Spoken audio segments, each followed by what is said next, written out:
Saya pakai. Argita, Ini kan magala to. ayam muda ni kemana lagi kan kesat.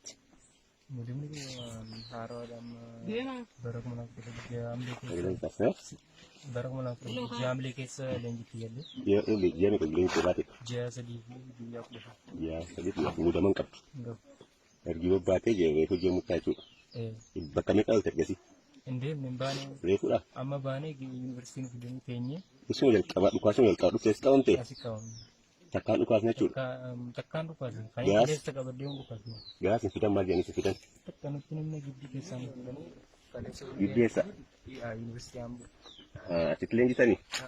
Ola itu lenji ni aci ege lenji tumure no bisani aci nufure university ambon sudah Iya. aci kesa dia terbuka ini wanto ko information na singkamu bibigay sa sudah dibuang pilih sana dibuang kayo sa kanya kada sa tontin enggak sa ating kami itu mission itu kan Kalisman misal tikan dan. Iya. Kalisman tu kuas. eh Kalisman tu kau. tahun Aja.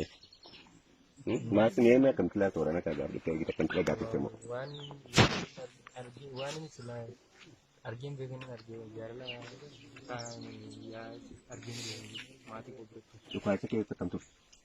bagi kita yang menar bagi benar jadi harus ada di sana deh oh itu am dua dia saya di kopi yang bukan karena di dalam kota nak udah ini Aye, gapa kali sering kerja kira orang ni mutu mak ni.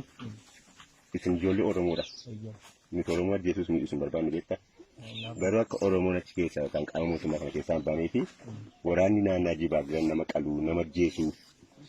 Ni tak kasih nama ranggu. Akhirnya kesilat na isim berkat na irani. Oleh ada tamu cuma nusa tu juga.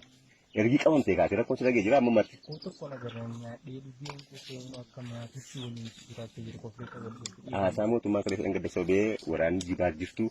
Nama Jesi nama kalti akhirnya kesilat na kesikla oleh lenu fal lepi. Wanita ustaz kita fal lah. pala Huh? pala Ni akan kelas tu orang akan tergat.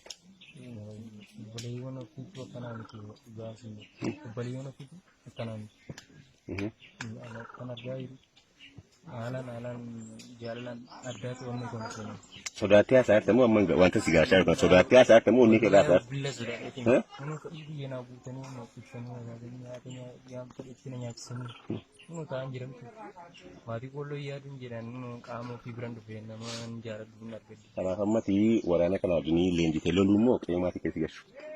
ini